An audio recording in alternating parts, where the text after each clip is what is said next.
Hello again, everybody, from sunny Southern California. It's a beautiful day out there. My temperature shows 69 degrees and sunny, and it is indeed feeling like that. Of course, I had to put on my long johns this morning because, nights are still chilly, but the days are gorgeous, especially this time of year. But at any rate, I'm just going to get right into things. We are done with period 6, and here on the message forum, you can see box scores and standings, period 6, December 2nd. Hope you guys are getting all familiar with how to access the results and the standings from this league. It's not like most leagues where we let the website handle all the games and the standings. I do all that because I use spreadsheets to determine the outcomes. And of course, last week I started doing the box scores this way, which I think is much nicer because you don't have to worry about accessing Excel documents. And so here are the box scores the way they are going to be from here on out. And it works really well. I just do the Excel document and then I copy the information I want and then I bring it here to the website at Fantrax and post it to the message board. And as you can see, it makes columns for everything. It's perfect. I think last year it didn't work like this, which is why I preferred using the links to the Excel documents because, the columns weren't lining up. But I think they did something at Fantrax this off season and allowed for Excel documents to transfer very nicely to the message board forum post because look, everything's columned up. I like it. And of course, I always enter all this information for you guys. I provide this information for you guys. Let's go over it really quick.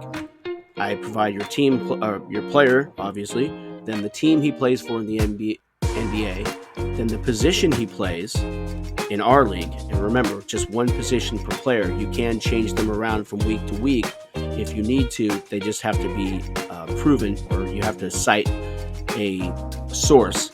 And those sources are your main sources like Wikipedia, ESPN, CBS Sports. You can use Sleeper. You can use NBA Reference. You can use, anything like that. Yahoo, whatever. You can use the Fantrax source. One thing I will say, though, maybe next year, when it comes to NBA Reference, I might want to impose a rule where you can't use a position there unless he's played there in the last 5 years. Just simply because, players get older and they haven't, like, for example, LeBron James. I have no problem with him playing two guard, but he hasn't played that position since his rookie season. So maybe perhaps we could talk that over, guys, and determine whether or not we want to, allow that kind of thing. Maybe when it comes to NBA Reference, perhaps maybe just the last 5 seasons he has to have played at a position to use that as a citation. But enough of that for now. Let's just get on to some of the big news. I'm just going to cover the big things, and I'm going to make this video as short as possible. This week, I don't want to spoil it for anybody, so you might want to go look at the box scores before you listen to this video. But if you've already seen the box scores and you've seen the results, this week we saw the Houston Rockets come within 1 point of being top dog. And let's just go find the Rockets here. And there they are, Williams' team. As you can see down here, he scored 154 points on the week. And that was good for second place, but barely below the Saints, who scored like 154 and change. And by the way, I kind of got ahead of myself there. I wanted to finish off what I was talking about when it comes to like what information I provide you with. I give you the player's name, the team he's playing for, the position. We were going over that. I give you his age, his salary. And at the bottom, you can see here, you get your team's overall salaries paid out for the season right now. You get all the money back for a contract when you waive a player to go out and get new players. You don't have to worry about anything like that. There's no, you don't lose money as you buy players. You're not on a salary budget. You basically, if a guy's worth $30 million, you can waive him and then pick up $30 million worth of salaries. And there's no roster size limit either. There is a deadline for contracts, and that is mid-March this year. It'll be the 1st of March, roughly, next year. And that is the time when you can no longer waive players and free up cash. So at the roster deadline or the contract deadline, I'll send out a note on the group text warning you guys, okay, this is the date. You have to waive all the players you want to waive now to free up money. You don't have to sign players to replace them right away. Of course, you do have to maintain the 12-man roster limit. but you'll be able to use that money you free up all the way up to the end of the season when we go into the playoffs. And the playoffs here are a postseason thing, as a lot of you know already. But for those of you who aren't familiar with it, I do a random draw from the regular season for the playoffs. And that's how we determine games. And we'll go over more of that later on as it becomes important. But at any rate, I wanted to get back to the Rockets real quick here. 153.64. And just for comparison's sake, let's look at the Saints. The Saints scored 154.04 this week. See, the Rockets were right behind them here, as you can see, at 153.64. Those were the standings for the week, by the way. Warriors came in third, Nuggets fourth. Copperheads, with that big LeBron James move, ended up with a 5-4 record this week, so they were only good for the fifth best record. Poway Eagles went 4-5 at 123.97. Fort Wayne behind them. The reason for that was Fort Wayne has some injuries and they haven't addressed them, and they came up short at I can't remember which position it is, but they came up short on minutes. Alberta Cowboys at 117, Boston Celtics at 91.56. They also lost a lot of minutes due to injuries that they should be addressing. And the Sixers, I think, I get the feeling that they're going for Cooper Flag. And they ended up 0-9. I didn't sort the standings here, but I did note that they were 0-9. They had, I blew it on that one. Sorry, guys. I'll have to fix the standings here. Actually, the Sixers did win a game this week. Boston Celtics had the worst record, so I'll have to go in and fix that. But I'll always catch these things, and this is this part down at the bottom of the standings where I do the translation. I just take the winning percentage from here, and then I translate it to a record that reflects what's going on in the NBA this year. All right, now that I stumbled through all of that, I think I need some breakfast. I've been working on box scores all morning. All I've had is coffee and no food, so you're going to have to bear with me. I think I'm probably experiencing low blood sugar and need to get on in there and have myself some breakfast. But we'll just go on with this. I'm going to make it quick. I just wanted to talk about the Sixers, not the Sixers, but the Rockets. Yeah, I definitely need to have breakfast. All right, so solid week by the Rockets, who are highly dependent on their starting five for the most part, with the exception of maybe Russell Westbrook. But you can see here their minutes getters were Scotty Barnes, Jason Tatum, James Harden, and Karl Anthony Towns. Those guys all averaging 32 minutes or better. And as you can see, their numbers were great. Cat had 40.30 per 48 minutes. James Harden with 36 per 48, 33.6 per 48 for Tatum, and 33.6 per 48 for Scotty Barnes. This is a starting lineup dependent team, the Rockets, but when these guys are all on the court, they do very well. The backups, maybe they could have made a move. They're going with best ball, so it's season best ball. Maybe they could have beaten the Saints if they would have used Jalen Smith instead of Santi Aldama as the backup to power forward Scotty Barnes. But I don't know if you'd make that call based on, I don't know, because Santi Aldama's doing really good this year. It would be hard to replace him as the backup for Barnes. But maybe if they do that, they get that extra point they needed to beat the Saints. You know what? At the end of the day, it doesn't really matter. They're still up there in the standings. I think Houston took over second place this week. And come playoff time, you can look back on your roster, you can reflect on things, you have the benefit of past knowledge, and you can make out your lineup based on that because it's a postseason draw. The one thing that will hurt you is a lot of injuries. So the way the playoffs are going to work this year is basically I make 4 draws for you to get 3 qualified weeks. And a qualified week doesn't have to be a full week, like more than one game. If the guy draws a week in which he played at least one game, that's a qualified draw. And what happens is I take your 3 qualified draws and I divide that number by the number of draws I had to get or make to get that. Hope that all makes sense. So if you get 3 qualified draws in 4 draws, then I take those draws and divide them by 4. If you get those 3 qualified draws in 3 draws, then it's just straight divided by 3. So you can see where injuries could affect you. You're going to get less minutes basically because if you had to get 4 draws to get 3 qualified draws, your player might have averaged or had like 36 minutes a game, but if it's divided by 4, then it's going to go down, and you're going to need your bench a lot more in those situations. And I'll be more clear about that when the playoffs arrive because I don't want to I'm rambling right now, basically. I'll get a little more organized and just kind of explain that very clearly when we get to the playoffs.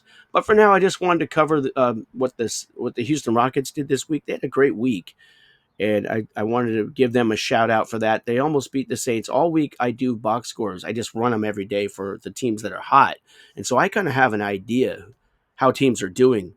And I can tell you the Saints started very hot this week, and they stayed pretty hot throughout the week. The Copperheads also started out very hot, but then they faded come Sunday. Houston Rockets started out really good, and then they kind of rose as the week went on. And I thought that the Saints kind of had this in hand until I ran Williams' box score, and I was kind of shocked when I hit that alt equals button and found out that he scored 153.6. And I was like, I'd already done my box score, and I knew I was like in the 150 somewhere like 153, 154, but I couldn't remember for sure. So I kind of like had a little gasp there as I was like, whoa, I think maybe William got me. And I quickly went over to my box score to check what happened, and I was like, oh, God, we won, so we're top dog. And, that was important because we had a hot week all week, and it kind of worries me when somebody challenges us because I'll be honest, I think the Saints are pretty hot right now, and they're looking like a team that's capable of winning a championship, especially because we're not dependent on one. Oh God, why can I remember? I'm already parting ways with that center from the Houston Rockets, why, or not Houston, but the Philadelphia 76ers. Hold on here. Gonna have to. Oh, Joel Embiid, of course. Joel. So, anyway, getting back to things here, getting back to these box scores. Good week by the Houston Rockets. Now let's look at what the Saints did. Our box score had us scoring 154 points. So, as you can see, a very close race between the Saints and the Rockets this week. The Saints' big minute getters in the starting lineup were Ja Morant. But as you can see, the Saints are a very, kind of spread out team. The minutes are very much spread out. We don't really depend on a handful of guys or a few guys or one guy like some teams do. This team tends to really get, low minutes from a lot of guys, and they depend on their depth to win games. And as you can see, we used no less than 2, 4, 6, 7 bench players. You can't use more than 13 players in a box score in this league. We used 12. And as you can see, the bottom guy, Trey Jamison, only got 4 minutes. Jake LaRavia got 9 minutes, which is a fair amount of minutes. And then Looney with 14. Chris Paul got 22. Yusuf Nurkic with 22 minutes, 23 for Tari Eason, and 24 for Peyton Pritchard. But they all were very productive for the most part for 48, with the exception of maybe Tari Eason, who kind of struggled this week. He's been pretty hot all season long. But our starting lineup, very productive per minute. As you can see, the lowest guy was 24.17 per 48, and that was Josh Hart playing small forward, which isn't bad, actually. For a small forward, you'll take those numbers. 24 per 48, you'll take it. But as you can see, again, in fantasy minutes, our leader was Ja Morant, 26, Daniel Gafford with 25, Josh Hart with 25, Clint Capella with 22 was in the starting lineup. So this Saints team is very much built on efficiency. And I can't stress that enough to you guys in this league. Efficiency is huge. You're going to have to look at the 48 numbers and see if you can kind of shift your roster a little bit and try to strive for guys, even if they don't get a lot of minutes. If they're doing well per 48, it's worth, maybe dumping a high-priced talent and going after these guys who are very productive per minute. Because there's a lot of guys in this league, I'll tell you right now, they're overpaid. And that's in the NBA too. I think this league really realistically reflects the NBA, what it takes to win in the NBA. I'm telling you, teams like the Warriors, for example, they are into that 48-minute thing.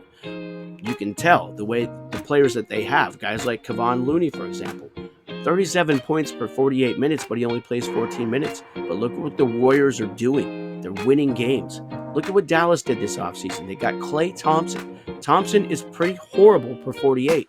Now, I don't even think he played this week, but he's really not worth $15 million. And you can see it's reflected in the results for the Mavericks. They're not the same team they were last year. They're not dominating. They thought that picking up Klay Thompson was going to be that move that was going to put them over the top. but it's clearly not doing that. Now, of course, they did lose Luka Doncic for the last couple of weeks, but seriously, they weren't performing all that well before Doncic went down with the injury. So just want to point that out.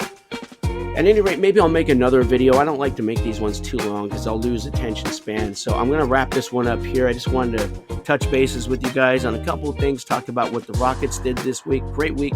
Congrats to William Slavy. I'm sorry you didn't get to be top dog, but your team is looking pretty good. And if you stay healthy, I think that the Houston Rockets are going to be a tough team to beat this year, and they're definitely going to be there at the end of the day. Again, so long as they stay healthy. Let's hope that happens for William and crew. So guys, that'll do it for this one. Again, from a beautiful day in Southern California. I really hope the rain doesn't come this year because we've had a couple rainy winters, and I could go for a little La Nina instead of El Nino. I want to see that dry winter because I'm going to have to make a big move most likely up north. So I'd like the weather to be just, kind of pleasant. My last year here in the Southern California land.